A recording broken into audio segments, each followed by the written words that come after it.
මනුනුව කොහෙද කියලා බලා ගන්න සර්. ඌ ඉන්නේ බොරලැස් දුම පැත්තේ පොඩි ගෙදරක. ඔකයි පොලිසියනුත් හැංගිලවල නේද ඉන්නවා කියන්නේ? සමහර විට වෙන්නේ සර්. මට එහෙමට ලොකු ඔෆෙන්ස් එකකුත් නැති එකේ මේ වගේ එකෙක්ව මරනවා කියලා කියන්නේ පට්ට පව් වැඩක් අයිසේ. හොඳ ලෝයර් කෙනෙක් අල්ලගත්තොත් නඩුවක් වටුනත් බේරෙන්න පුළුවන්. සර්. අපි ඔස්කර් කියලා තර්ජනය කරමු. පුළුවන් නම් අර කෝටි එකයි 30ක් ගන්න බලමු. දැන් උන් ඒවා වේදම් කරලත් ඇති ඔයි. නියම වේදම් කරන්නේ නැහැ සර්. අනික උන් මොනවද කියලා වේදම් කරන්නද? සර්ලාට ඕක පොඩි ගාණක් වුණාට උන්ට ඕක පට්ට ලොකු ගාණක්. අපි යමු ගෙදර. ඊයස්සේ කවුද එකෙක් මාධවීට කෝල් කරලා කියලා ගෙදරින් එළියට බැස්සොත් මරණවයි කියලා. ගෑණි ඒකට බය වෙලා ඉන්නේ. මට එදින්න මු තමයි ඔකත් කරන්න නැත්තේ. පොලිසියට ගින්න දෙන්න කලින් මූ මාධවී මිස්ටර් කියනවා සර් මනුරංගයාව මරන්න කොන්ට්‍රැක්ට් එක දුන්නා කියලා. මෙයා කහෙම කියයිද? දෙතුන් පාරක් try කරලා සල්ලි ගන්න. පොඩි පොඩිව එළියට දාලා. හැබැයි සර් ෆයිනල් එක එළියට දාන්න කලින් අපි ඇක්ෂන් එකක් ගත්තොත් අපිට පුළුවන් වැඩේ ෂේප් කරගන්න. එහෙමනම් අර ඔස්කාද මොකද කියන එකට පොඩ්ඩක් කතා කරලා බලනවා කීයක් විතර යනවද කියලා. ලක්ෂ ගණන් ඉල්ලුවොත් මේ වෙලාවේ මට දෙන්න සල්ලිත් නැහැ. හරි සර්. මම බලන්න.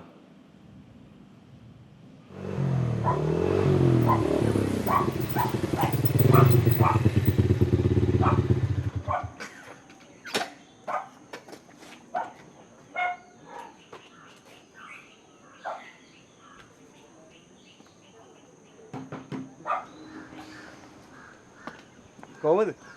ආච්චි හොඳයිද? හොඳයි. ඒකනේ.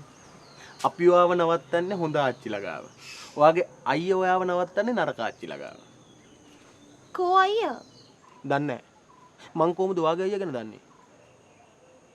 ඇයි ඕගොල්ලෝ එහෙම කළේ? අයියා හිතනවා ඇති මං වහ දුන්නයි කියලා. නෑ. අයියා දන්නවා නංගි අයියට එහෙම කරන්නේ නෑ කියලා. ඔව්. එහෙම හිතන්නේ කොහොමද? මන්නේ අයියට බත් එක ගිහින් දුන්නේ. අයියා ගැන කතාව නතර කළා. නංගි ගැන කතා කරමුද? මං ගැන මොනව කතා කරන්නද? ඔයා ගැන නම් කොච්චර දේවල් තියෙනවද කතා කරන්න? ඈ මේ ඊයේ පෙරේද ඔයා මොකද කෙරුවේ? මුකුත් නෑ. ආච්චිත් එක්ක විස්තර කතා කළා. එයා මොනවද ඇහුවේ? ගංගු අයියා ඔය කවුද කියලා ඇහුවද? නෑ. එහෙම ඇහුවේ නෑ. ඇහුවේ නැතුණට කමක් නෑ. ඔයා කියන්න. මොනවද? ඔයා ගංගුගේ කවුද කියලා. මං ඉතින් ආයි කවුරුත් නෙවෙයිනේ. ඉතින් ඔයා කියන්න. මං ඔයාගේ හොඳම යාළුවා කියලා.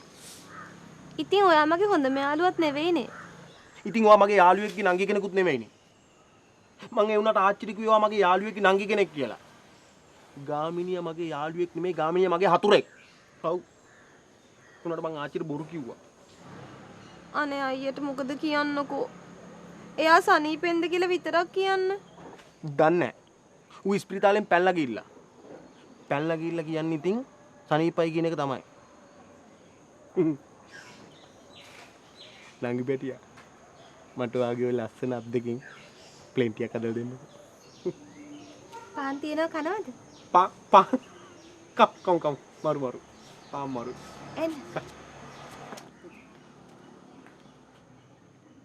ගෙදර ඉඳන් ඔෆිස් වැඩ කරන්න වාසිදායකතම anytime data package දැන් Dialog Home Broadband වෙතින්.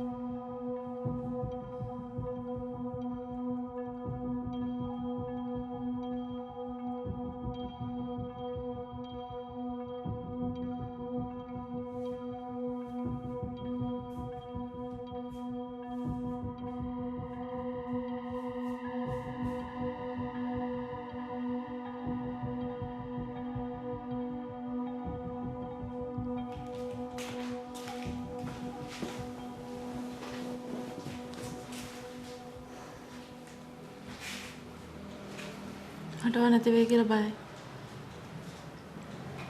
ඒකයි මේ හැමදේම. කරාද මාත් එක්ක?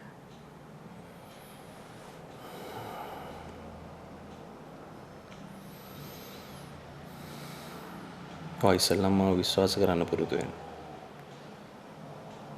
අවිශ්වාසය තමයි මේ හැම දෙයකටම මුල.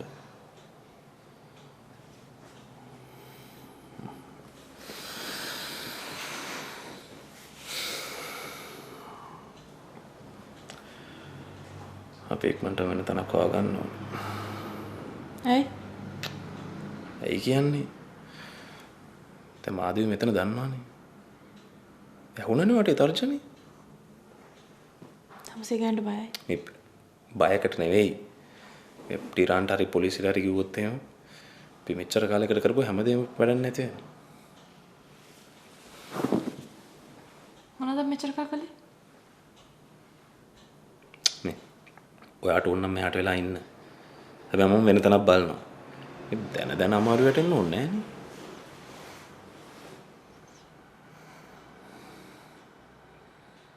දත් කොහරවලින් සුපිරි ආරක්ෂාවක් සුදුවන් දත් දෙපලක් නැවුම් බවින් පිරිමුවක් නව සිගනල් 123 නම කියලම ඉල්ලන්න. මම කල්පනා කරන්නේ මේ පවුලේ උදවියට හානියක් කරන්න ඉන්න එකෙක් නම් මොකටද එළියට බහින්න එපා මරනවා කියලා තර්ජනය කරන්නේ? එළියට බැස්සට පස්සේ මරන්න පුළුවන්. කොහොම වුණත් කවන්නේ. ගුණපාල අංකල් නාදුන කෙනෙක් આવුත් ගේට්ටුව අරින්න නැතුව ඉන්නකෝ. මේ තර්ජනයේ හැටියට ගේට්ටුව අරින්න නැතුව ඉන්න ඕනේ ඇතුලේ ඉඳන් එළියට යන අයට මිසක් එළියේ ඉඳන් ඇතුළට එන උන්ට නෙමෙයි. ඒ කිව්වේ? තර්ජනයේ හැටියට එළියේ ඉඳලා එන එවුන්ගෙන් නෙමෙයි අනතුර තියෙන්නේ. ඇතුලේ ඉන්නේ උන්ගේ. කියපු එක මොනවා කිව්වා? ගුණපාල අංකල් මං කිව්ව දේ කරන්නකෝ. හා? නාදුනන කෙනෙක් ආවොත් ගේට්ටුව අරින්න නැතුව ඉන්නකෝ. විශේෂයෙන්ම ඔය 3 wheel වල එනවුන්. 3 wheel වල එනවුන්. මොකද 3 wheel කාරෙන්ට විශේෂත්වයක් තියෙනවද? ප්‍රශ්න අහන්න නැතුව මං කිව්ව දේ කරන්න ගුණපාල අංකල්. මම මොකටද උඹ කියන දේ කරන්නේ? මොකෝ උඹ මගේ බොස් ඈ. මං ගුණපාල අංකල්ගේ බොස්ද? ගුණපාල අංකල් මගේ බොස්ද නෙමෙයි මෙතන තියෙන ප්‍රශ්නේ. මෙතන තියෙන ප්‍රශ්නේ මේ ගෙදර මිනිස්සුන්ගේ ආරක්ෂාව. ඒක මගේ වගේම ගුණපාල අංකල්ගේත් වගකීම. ඒ නිසා මාත් එක්ක ඔරොප්පු වෙන්නේ නැතුව අපි දෙන්නම එකතු වෙලා මේ වැඩේ කරමුකෝ. දෙන්න එකතු වෙන්න දෙයක් නැහැ. තමුසේ මේ ගෙදරට එන්න කලින් හිටම්ම මම කලේ ඒ දෙයම තමයි. කරපු ඉඳ වෙන්න තර නිදාගෙන හිටපු සෙනරු බබා උස්සන්ගේ. ඒක මගේ වරද්දක්ද? ඒක මගේ වරද්දක්ද? ඒක තමුසේගේ වරද්දක්. මේ ගෙදර මොනවා හරි දවල්ට සිදුවීමක් වුණොත් ඒ දෙයට වග කියන්නේ මමයි. රැට සිදුවීමක් වුණොත් තමුසේ ඒක වග කියන්න ඕන. ඒ කියන්නේ තමුසේ රෑ දනියෙල්. මම දවල් මිගල්. දවල් මිගල්ට රෑ දනියෙල්ගෙන් වැඩකුත් නැහැ. රෑ දනියෙල්ගෙන් දවල් මිගල්ට වැඩකුත් නැහැ. තේරුණානේ? අන්න එහෙම වැඩ කරමු.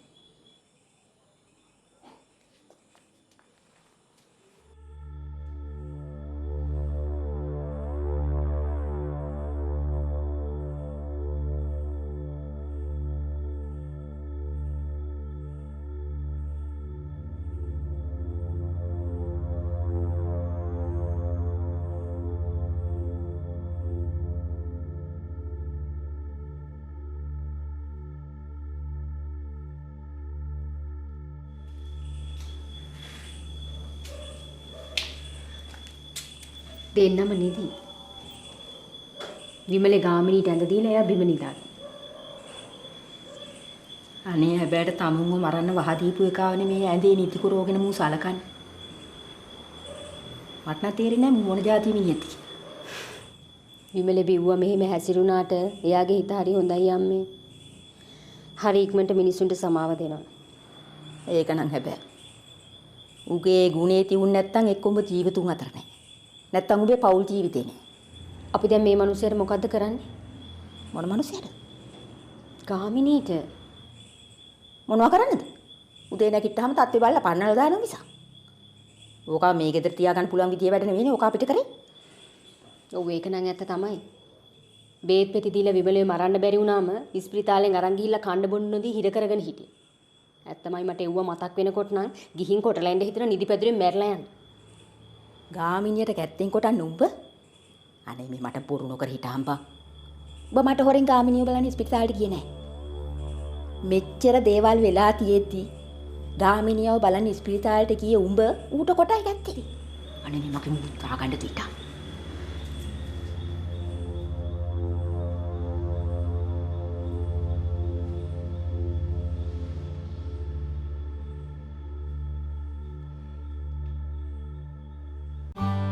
Fairfirst Insurance. පුදුම මිනිසුන් ළඟින්ම.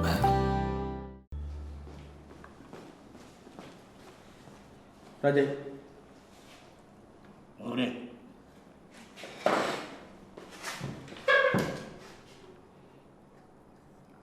මෙලෝ දෙයක් හොයාගන්න බැරුණා රජයි.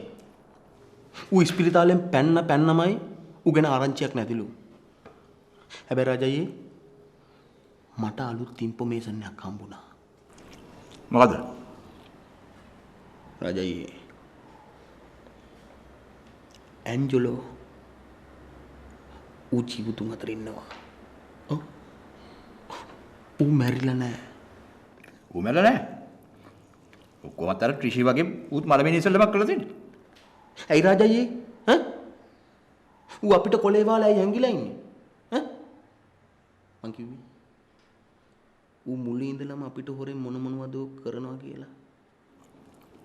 මොනව කරන්නේ? ඌ අපිට හොරෙන් ගිහලා සිල් ගත්ත වෙන්න බෑනේ. රජයි ඔය 10ද 00ද කියන එක නෙවෙයි. ඔස්කා කියන එකත් එක්ක උගේ මොකක් හරි සම්බන්ධයක් තියෙනවා. ඒක අපි දන්නෙත් නෑ. ත්‍රිෂිය දන්නෙත් නෑ.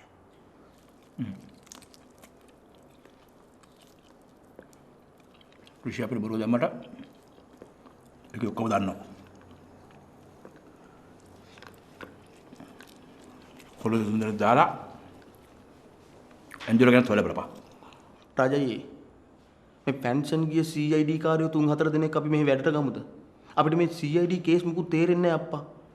මරපන් කිව්වම ගිහිල්ලා මරන්න පුළුවන්. එතින් මරපු එක හොයපන් කිව්වම තමයි දෙකණු පුට්ටු වෙන්නේ. ඔව්.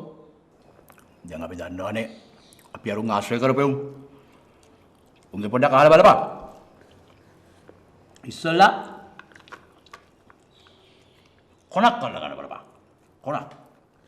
කොනක් හොයලා දුන්නොත් නම් ඉතින් අල්ලගන්න එක සිම්පල්. එතිදි කෝ කොනක්? ඒකත් හොයාගන්න එපේ යපිනම.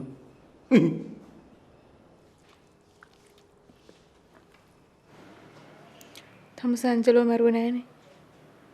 තමුස ඇන්ජලෝ කියලා කෙනෙක් දන්නෙත් නෑ. දැන් තමුසට තියෙන්නේ හොඳ ලෝයර් කෙනෙක් අල්ලලා පොලිසියට බාර වෙලා නඩුව අයින් කරන් ගෙදර ගිහලා මාධවීක සතුටින් පවුල්කම්. නිකන් විහිළු කතා කියන්නේ වෙනවා. මොකද්ද විහිළු කතා? ඇත්තටම තමුස ඇන්ජලෝ මැරුවේ නැත්තම් ඒක විතර නම් තමුසට තියෙන චෝදනාව. දැන් ඉතින් හැංගිලා ඉන්න දෙයක් නෑනේ. කියලා බේරෙන්න පුළුවන් නේ. එහෙම කරන්න ඉතින් ඇන්ජලෝ හරියට මැරිලා නැහැ කියලා ඔප්පු කරන්න එපා.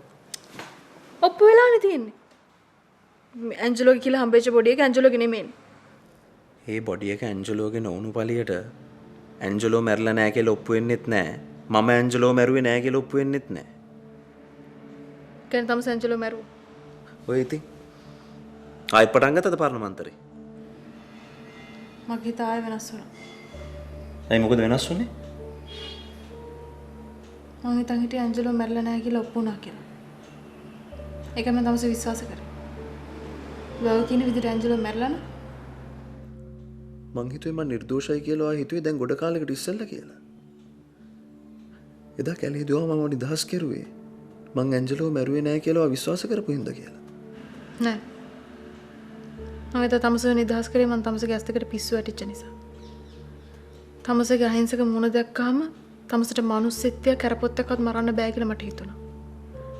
හැබැයි මං දැන් දන්නවා තමුසේ අහිංසකයා නෙමෙයි කියලා. තමුසට ඇන්ජලෝ නෙමෙයි ඇන්ජලෝගේ 10ක් වුණත් මරන්න පුළුවන්.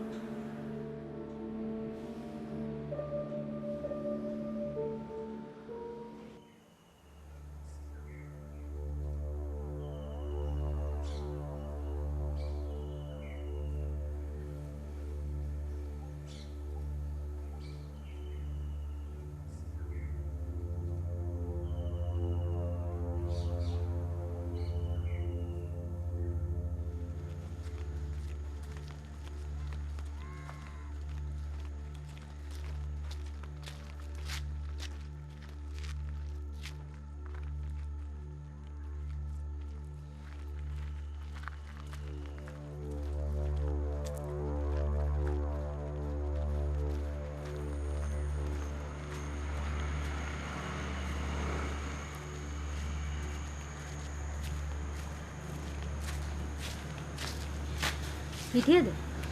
මම පාර දෙපැත්තෙන් බැලුවා බා. ඔහෙ නෑ. හරි ඉතින් ගියේ එකා ගියාවේ. උඹලා දෙන්න මොකටද තව තූ පස්සේ පන්නන්නේ? මට තියෙන ප්‍රශ්නේ බා මූ පැදුරන් ඔකේ ගියපු එකනේ. ඌ කවද්ද බං හරි දෙයක් කෙරුවේ? ඌ මෙහෙට කඩාපාත්තුනේ හරි විදිහටද? තුවක් කුකටේකුත් දික් කරගෙන ලේ පෙරාගෙන න්යාවි. උඹලා දෙන්නට මතක නැතුණාට. ඔව් ඉතින් ඒකත් ඇත්ත තමයි. ඌ ආවෙත් හරි විදියට නෙමෙයි, හිටියෙත් හරි විදියට නෙමෙයි, ගියෙත් හරි විදියට නෙමෙයි. හරි ගියේ එකා ගියානේ. මට වැඩන්න පරක් වෙනවා. ඔය තියෙන දේ කොතල ගනි? දැන් ඉතින් පරක් වෙන්න දෙයක් නැහැ. දැන් පරක් වෙලා ඉවරයි. ඒක තමයි බං කිව්වේ පරක් වෙනවා කියලා. තියෙන දේ කොතල ගනි? හරි. කුණු කැල පිටින් වැඩට යන්න බෑනේ. ඊ මූණකට හොදගනි. පත්තේ කොතනක. සරෝජිනී අන්නාරු කෙහෙල් කොලයක් කපලා ගනි. පොඩයිටල් මට ඔබ දෙන්න කියන්න දෙයක් තියෙනවා. දැන් ගාමිනියා මෙහාට ඇවිල්ලා උඹට කෙලහලා ලඹුවක් තරන් ගියානේ. මං එකට සමාව දුන්නා. ඊට පස්සු වෙන ක්‍රමයකට ඇවිල්ලා වෙන ක්‍රමයකට කියන්නේ උඹට බොන්න දීලානේ මෙහෙට ආවේ. උඹේ බේබතු කමට ඌට රැවටුණා. හරි. කොහොම හරි කමන්නේ උඹට වහ දීලා මාව මරලා උඹ අයිති කරගන්න හැදුවනේ. ඒකත් හරි ගියේ නෑ. ඉතින් වහ දුන්නේ ඒකටද කියලා අපි දන්නේ නෑනේ. කියන එක අහන් හිටහන්කෝ. ඊට පස්සේ උමා ස්පීතාලේ අරන් ගිහිල්ලා කොහෙද ගුබ්බෑමක හිර කරලා මට කන්න නොදී මාව මරන්න හැදුවා. ඒකත් හරි ගියේ නෑනේ. කියන වගුලක් ඉක්මනට කියහන්. උඹ දැන් කිව්වනේ වැට යන්න පරක්කු නෑ කියලා. දැන් මං කියන්නේ ඌ ගියානේ. ඌ වහ කැයිලා ආවට පස්සේ අපි උට අපුපස්ථාන කළා අපි ඌ බේරගත්තා. ඒ අපේ මනුස්සකම හින්දා. කොහොමද මිනිහෙට මැරෙන්න දෙන්න බෑනේ. කොහොම හරි කමන්නේ ඌ ආයි මෙහෙන්න බෑ. එච්චරයි. බෑ තමයි. ආවොත් මං ඌට කොටන. අයි දැන් ඔයාට හිතනද මං ආයෙ මූව ගෙටවද්ද ගනි කියලා? එහෙම වෙන්න නම් ඉතින් මං ආයෙ මැරලා ඉපදෙන්න. අන්න හරි. මට ඔන්න වචන ටික වටිනවා. හැබැයි උඹ මට වචනයක් දෙන්න ඕනේ. ඌ බෝතලයක් අරන් ආවත් ඌත් එක්ක බොන්න යන්නේ නෑ කියලා. හරිද? ඒ නැති මම මැරලා ඉපදෙන්න ඕනේ. හරි. ඔයා ගිහලා මූණකට හොදගෙන එන්නකෝ. යන් අම්මේ.